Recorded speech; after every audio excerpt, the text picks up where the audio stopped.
আজ ইতি পলাশের দ্বিতীয় পাঠ। সেই সাধনাই শুরু হয়েছে সাত সকালে। পলাশের মা এতক্ষণ দরজার উপাসে দাঁড়িয়ে দেখছিলেন।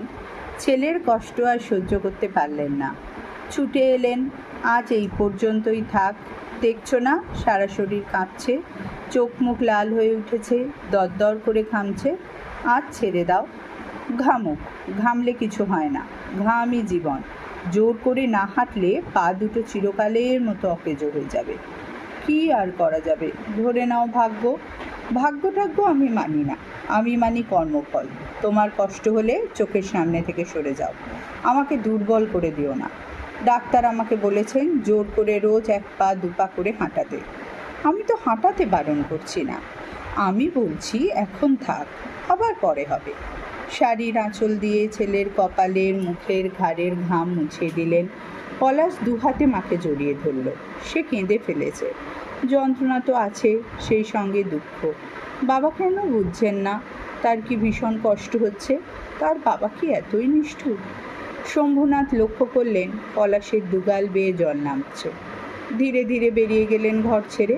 বুঝলেন অসম্ভব মনের জোর চাই, দুর্বল হলে চলবে না। ডাক্তারবাবুরা বলেছেন এই হলো চ্যালেঞ্জ। পলাশকে স্বাভাবিক অবস্থায় ফিরিয়ে আনতে হলে নিষ্ঠুর হতে হবে, ভয়ঙ্কর রকমের নিষ্ঠুর। মায়া দয়া করলে চলবে না।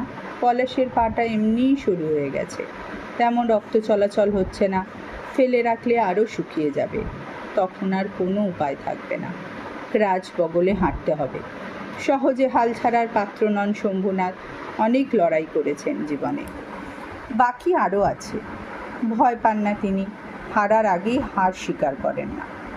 সকালের রাস্তা, হৈ হৈ করে লোক চলেছে, ফ্যাঁক ফ্যাঁক করে রিক্সা ছুটছে। শম্ভুনাথ স্কুল শিক্ষক, প্রাইভেটে উঁচু ক্লাসে দু একজন ছাত্রছাত্রীকে পড়ান। কাউকে সপ্তাহে 2 দিন, কাউকে সপ্তাহে 1 দিন, একজনকেই কেবল সপ্তাহে 3 দিন পড়াতে হয়। ভালো শিক্ষক হিসাবে তার ভীষণ সুনাম।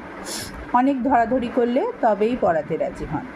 পবিত্রর বাড়ির সদরে পৌঁছে ঘড়ি দেখলেন 7:05। আজ 5 মিনিট দেরি হয়ে গেল।